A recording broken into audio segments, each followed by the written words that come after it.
All attendees are in listen-only mode.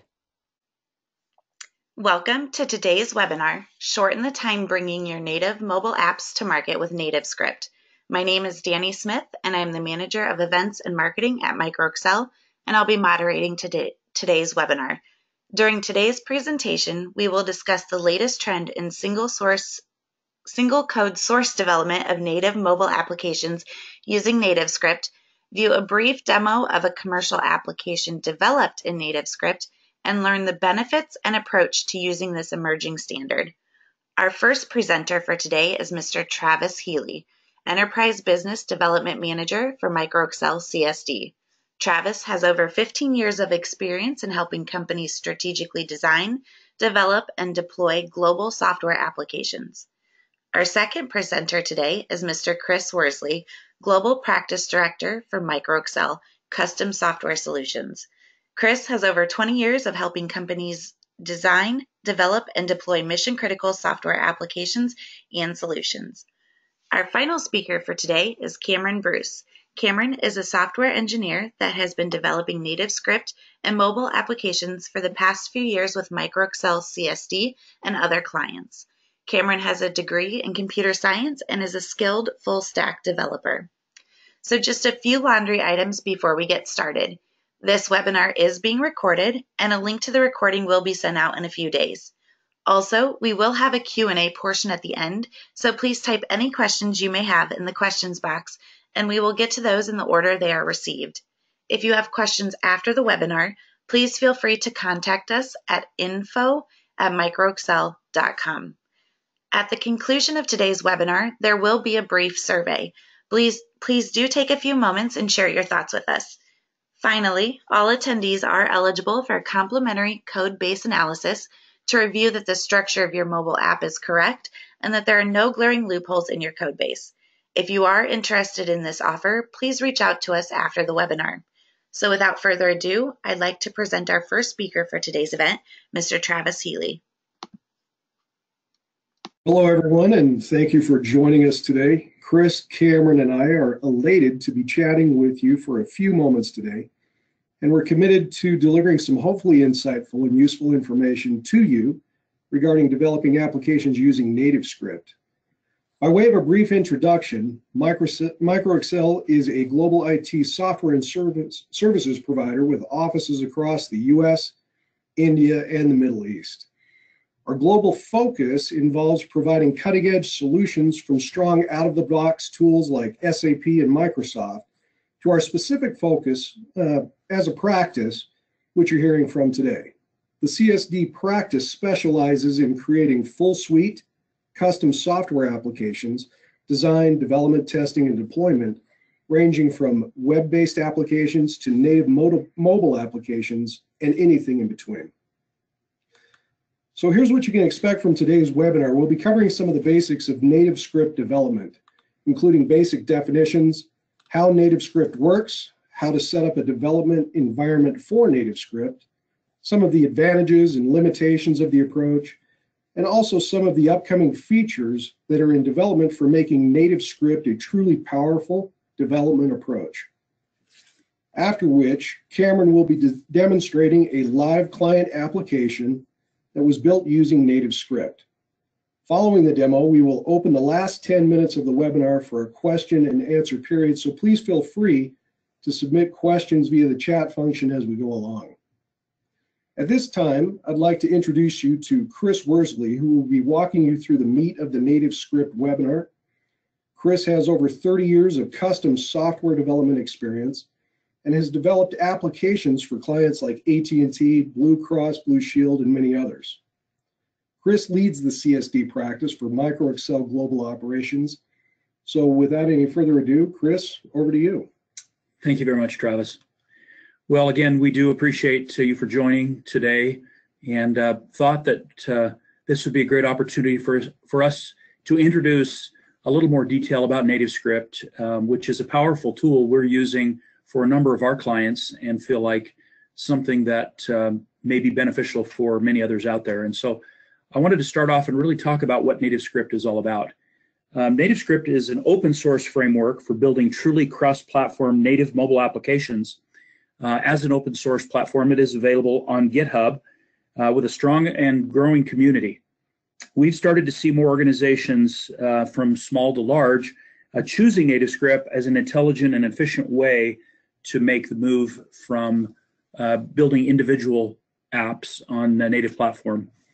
NativeScript allows developers to create native iOS and Android apps beyond just using web views and truly code once the application with the ability to deliver across both mobile operating systems effectively. NativeScript allows developers to use familiar web development languages like AngularJS, TypeScript, and modern JavaScript to create interactive mobile apps, and is designed to be approachable for developers from many backgrounds and skill levels.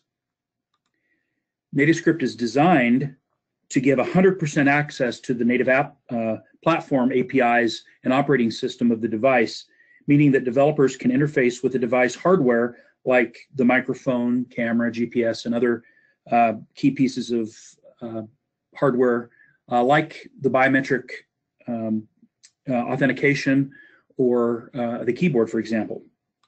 And then lastly, NativeScript can provide near-native compiled application performance.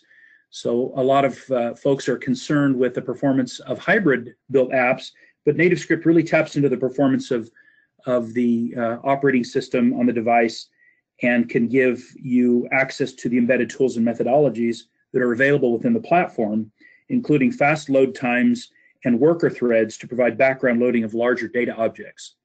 So with that as kind of an initial introduction to NativeScript, I thought it might be good for us to talk about how NativeScript works.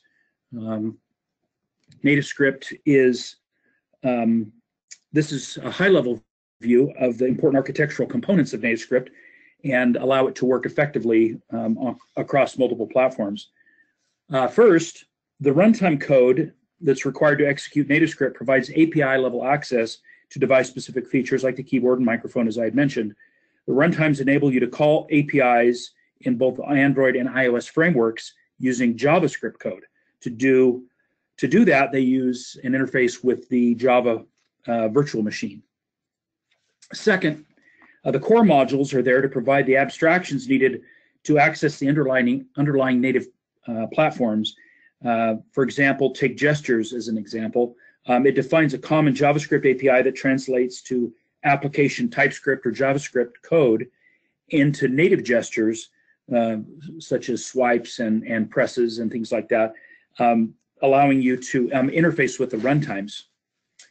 Another thing that the core modules provide is basic XML way to define the UI and data binding and navigation. So what that means is that when you see native interface components on the device, they will appear as specified for that device. Rather than seeing something that is, looks out of place because it's not what you're used to on your iOS device or your Android device.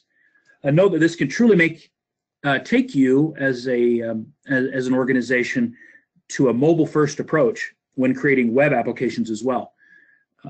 When you build a NativeScript app, the navigational features native to the target platform will have the same look and feel, as I mentioned. Next, the NativeScript CLI or command line interface lets you create, build, and deploy NativeScript-based projects on iOS and Android devices, and is an integral part of building your NativeScript solution. Together with the CLI, you get some really helpful items, including application scaffolding, run debug on device and simulator, run unit testing, and build for deployment, which are all important steps in not only creating but bringing your NativeScript app to market. And then finally, the developer can leverage a myriad of plugins to develop added flexibility in the interaction with device native tools and features. These are the same compiled plugins that pure native mobile developers would use. So anything that you could use as a pure native developer as a plugin, you could use in NativeScript as well. Okay, getting started with NativeScript involves installing the environment and the tools on your development machine. We thought that it might be important just for you to see the kind of the three phases in the process, from install to build and then finally deploy. And most of these work very much the same way that they would work in a pure native environment. Note that to build an iOS runtime application, you'll need an iOS machine and a PC to develop Android or Linux with a Linux or Windows operating system. General system requirements currently are for Android API level 17+, iOS 9+, and of course the latest version of NativeScript. So let's talk now about how simple it is to set up your development environment for NativeScript. As you go in to set it up, first thing you need to do is install Node.js. NativeScript CLI is built on top of Node.js, and so you need to have that installed on your machine.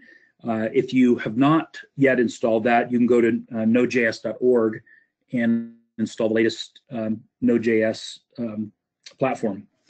Next, you need to install the NativeScript CLI. This is installed as a package using the Node.js package manager, and you can download that from the nativescript.org website and then run the CLI command to install that. The next thing you want to do is install your iOS and Android requirements. When you build with NativeScript, you're building a truly native iOS and or Android app, and so you need to set up the platform required for each of these. To ease the pain of installing all of these requirements manually, the NativeScript CLI provides quick start scripts. So if you're not familiar with how to install those various requirements, you can walk through those scripts on nativescript.org under the Windows and Mac OS install and get those done. Set up those is as easy as running command line interface instructions, and they'll be installed. And then the next thing you can do is run the verify. Verify the setup will give you a clean bill of health to begin building your NativeScript applications. It's a single command that allows you to verify. And if you see the message, no issues were detected, then you're good to go to begin your development. You also may decide you want to install any plugins that you're going to use for your development. And so really this sums up how easy it is to build a NativeScript development environment. It's quite easy and quick to do. Now that you see that the environment can be set up, what you're going to use it for, let's talk a little bit about why you might want to choose NativeScript as a platform for developing native apps. First of all, cross-platform is the biggest strength of NativeScript. So designing and creating code takes time, effort, and various skills. For each platform, you really have to have multiple skill sets. Typically, the same software engineer has specialized on the delivery platform, say Apple devices or Android. With NativeScript, you can really write the code base once and then build it for iOS and Android with a minimal amount of device-specific code. It depends on you whether you want to tweak the code for a particular platform or have it work the same on both. You have that ability. If you look at the market, you'll find that dedicated iOS developers are not as common, and they typically come with an added cost. But with NativeScript, coders who know JavaScript, XML, CSS, and typical web platform development and have a basic idea of iOS and Android frameworks can take the jump into NativeScript right away. You can learn the fundamental concepts of NativeScript mobile app while implementing your app ideas. That makes it much easier to build out a NativeScript team to build these native apps, and lessens your expectation for having those native developers. Unlike some hybrid development environments that only support the native components of the device they choose to support, NativeScript provides out-of-the-box support for virtually all native libraries and plugins that can be used via APIs.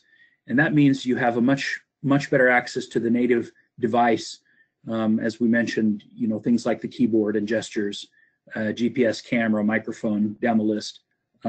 Much better access to those. And lastly, NativeScript is a open source development ecosystem. That means there are thousands of developers worldwide that are working to shape and improve this platform every day. It's not proprietary, and that allows you to not only get help with your challenges, your developers, but also contribute to the growing ecosystem. The team of NativeScript welcomes the contributors the contributions and feedback of its entire global community, and that really gives you a lot of power as you go forward in not only creating but also maintaining and expanding upon that platform. Okay, since we want to be impartial purveyors of information, we thought we'd share a little bit of a couple of the limitations of NativeScript, since every platform has its own unique limitations, and we thought we'd just share some of those. First of all, NativeScript apps can take a little longer to start up at load time than native apps written in Objective-C, Swift, and Java, for example. However, with a few optimizations, NativeScript apps can start up fast enough for the overwhelming majority of app use cases that people choose. Oftentimes, the difference in load times is negligible depending upon how those optimizations are implemented. NativeScript does not allow multi-threading. However, you can use worker threads, and worker threads were implemented to execute in the background to isolate processes that may take some additional time, so that during wait times, during the use of the application, those worker threads can be out loading data and processes, which give the net feeling of speed improvement and really can make your NativeScript created apps feel like native apps. There's some details around explicit naming conventions when writing with NativeScript, because it uses JavaScript. Each time a class is created and implemented in NativeScript, the runtime will generate a new class. And so you have to be careful how you call those classes to make sure that you're calling the class that was instantiated. However, this has some important implications that you need to, your developer should be aware of to help you avoid getting errors in your app and having times when the app seems unresponsive. All of these are workarounds, or there are workarounds for these using best practices to make them work well. Error handling is another thing that is an important aspect of NativeScript that needs to be handled independently. This means that there are some kinds of errors that may occur during a runtime in NativeScript that will not show up as errors. Rather, some things may just not work as expected. This will force the developer to carefully consider the way the components are created and registered and used throughout the system. If you use the right kind of QA processes, you will be able to find those errors before you launch your NativeScript app. Okay, I wanted to just spend a minute and share a little bit about what's coming new to NativeScript in 2018.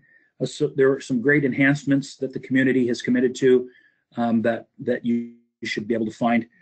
First, the entire process for getting started as a developer, along with code samples and templates, is seeing some dramatic improvements. It will be just that much easier for developers to begin their journey with NativeScript. Second, we see that even though people are using the same tools, the same languages, they will be able to use a lot of the same tools to build both mobile and web applications. NativeScript will make it easier to share actual code so that your mobile and web apps can use the same AngularJS and JavaScript, which makes your entire development project and code maintenance work much more efficiently. Third, the overall development and debugging environment is getting a facelift in 2018 to more closely match the developer experience in more mature development environments, and even some native support for familiar environments that developers are used to, like Visual Studio and Vue, for example. And lastly, NativeScript is improving the quality of its interface code to allow for extending existing native applications and even more robust interface to cloud services and commonly used JavaScript libraries. So these are some of the things that you're seeing and will see in the community coming in 2018 to really make NativeScript a much more powerful and developer-friendly environment and ecosystem. All right, now I'd like to turn a few minutes over to Cameron, our NativeScript engineer, to demonstrate a simple NativeScript app that he's developed. He'll touch on some of the features and the effort made to create this app. So we'll turn that time over to Cameron now. All right, thank you, Chris. Today I'll be going through an app that we recently developed for a client of ours. We previously had built a web application with them, and they wanted to have native apps as well. The beauty of NativeScript is we were able to do this through a single code base and create both an iOS and an Android version of this app. I'll be doing most of this walkthrough in an iOS emulator, but I will jump over to Android to show some of the benefits of using NativeScript. To start, this is our login page, and I just want to show here that when a user comes in, this accesses the native keyboard to whatever device the user is using. That's one of the benefits of NativeScript is we can access these native APIs very easily. So now if we log into the app, we come in, this is our main landing page. This is mostly a static page, just displaying text, but I wanted to show to you on this page, using a gesture, as Chris talked about, we can access those native gestures. Like right there, you saw a swipe from the side. We're able to access this sidebar. That's a very simple command, and using one line of code, that gesture is handled for both iOS and Android in this app. Also, this side nav that we're using here is a plugin that we got from a third-party developer. NativeScript is widely supported by the open source community, and there's always new packages and plugins coming out that are really simple and easy to apply to an app. Going forward, if we go into the newsletters part of this application, this is a page that's used to navigate to content, to the content of this app. This is loaded in through a single API that we use for all versions of this. The web, the iOS, and Android all access the same API. So again, there's no duplicating code for this. It's all accessed to one database, making things really simple for the developers. Also, if you notice up here in the corner, we have our back button. This is built on a very intuitive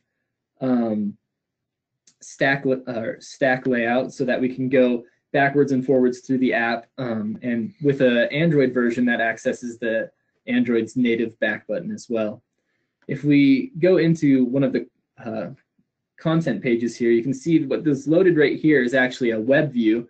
And the beauty of this is this web view is actually displaying HTML code from a website. If it's ever necessary to show something that's been done previously on the web, you can link to it simply through these web views.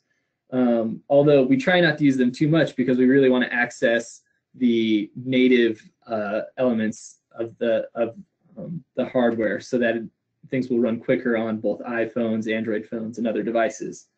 Also, this web view still allows for interaction. You can click through and move to multiple different spots. If we come back to our home page now, I'd like to show you the search page. The search page is fun because I'll be able to show you on the Android how things work on multiple platforms. Again, if you come in here, the native keyboard pops up, and you'll see that the return button in the bottom right reads search now. That's another example of how we're able to access the native components of the of devices. Also, you'll see here this list picker where we can choose what type of item we'd like to search is a native component of iOS. If I show you here, this is our Android version of the app, you can see that a few things look a little different. The search bar and the list picker appear slightly different, and that's because we're accessing the native components of both Android and iOS. The beauty is we did that with one single line of code. It's not separate code for both Android and iOS, which really makes things simple. And also, if you see here, if we come into search, the native keyboard pops up and we can interact with it just as you would on a native or an application written natively for Android. So if we come back over to our iOS app here, as you can see, the side nav is still available for or able to be accessed with a simple gesture from the side. And if we come to the logout page, you can see here that the username and password that I've used previously persisted. We're able to access the local storage on devices. And this works for both, again, Android and iOS. And we can store things locally on the device, like in this case, username and password, but really any data could be saved to persist sessions or to bring users back into where they left the app. One last thing is here on this forgot username and password, I've changed the site that it takes you to, but it leads you to the native browser that the user has on their phone. And this way you can access the browser simply. And as you saw, I was able to go back quickly using iOS's native back button there. So that concludes, or actually, excuse me, I also wanted to mention that there's Face ID, Touch ID, and other biometrics are also able to simply be applied. For obvious reasons, I cannot demo those today since I'm using an emulator, but Face ID and Touch ID and the Android equivalents are very easy to access through third-party plugins as well. And so that concludes our demo for today. Thank you, and I'll pass the time back to Danielle now for some Q&A. Thank you. As Cam did mention, that does conclude our presentation for today. So we will go ahead and open the floor for our Q&A portion. So like we mentioned before, if you have any questions, do type those in the questions box. We have had one come through during the presentation. So the first question is, do mobile applications built with NativeScript result in fully native apps which use the same APIs as if they were developed in Xcode or Android Studio? That's a great question, and the simple answer is yes. When you develop in NativeScript, you work in a single code base. As Chris explained, that's typically done with JavaScript or TypeScript, and then using NativeScript's own XML, you create one single code base. But when you go to deploy your apps to both iOS, Android, or whichever you choose, you run a few commands that compile the code down to a native application. So the process involves going into Xcode so that you can process an iOS app, or into Android Studio for Android. But it does ultimately compile down to the native languages for the applications. Okay, thank you.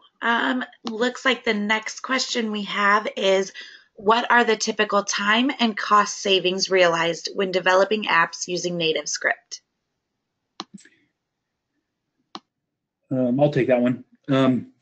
You know, we found that the process in developing an application natively or using NativeScript is very similar in terms of the steps that you would go through. For example, discovery, design, development, QA, deployment.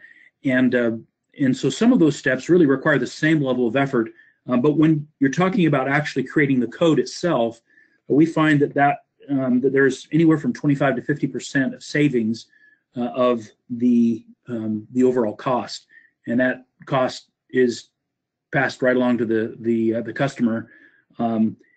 Usually, the time savings is not quite as significant as the cost savings, because there are some things that still have to be done in a serial fashion, but those savings can usually reduce the time to market, maybe minimum 10%, but oftentimes it's up over 30% faster to market, depending upon the complexity, sophistication of the app. So that's kind of, you know, a rough sense.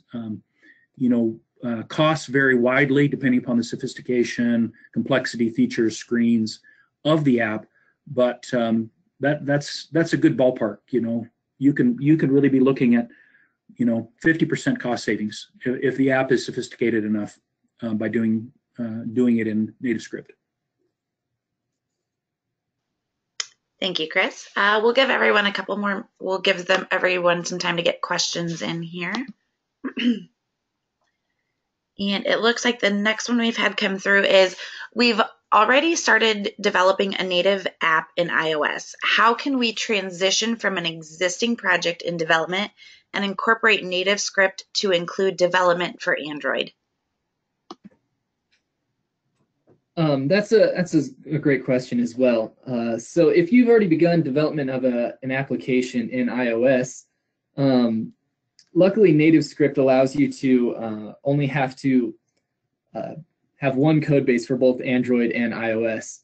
If you wanted to save all of the code that you've already done, you can have NativeScript implement those Swift files, I'm assuming if it's an iOS project, in for the iOS side.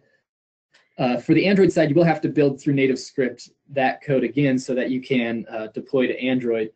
And I would suggest actually just converting everything over into the NativeScript environment, because it would allow for that single code base to function on both devices or both platforms.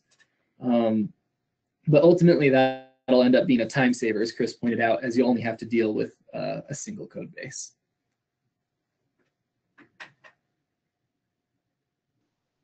Okay, thank you.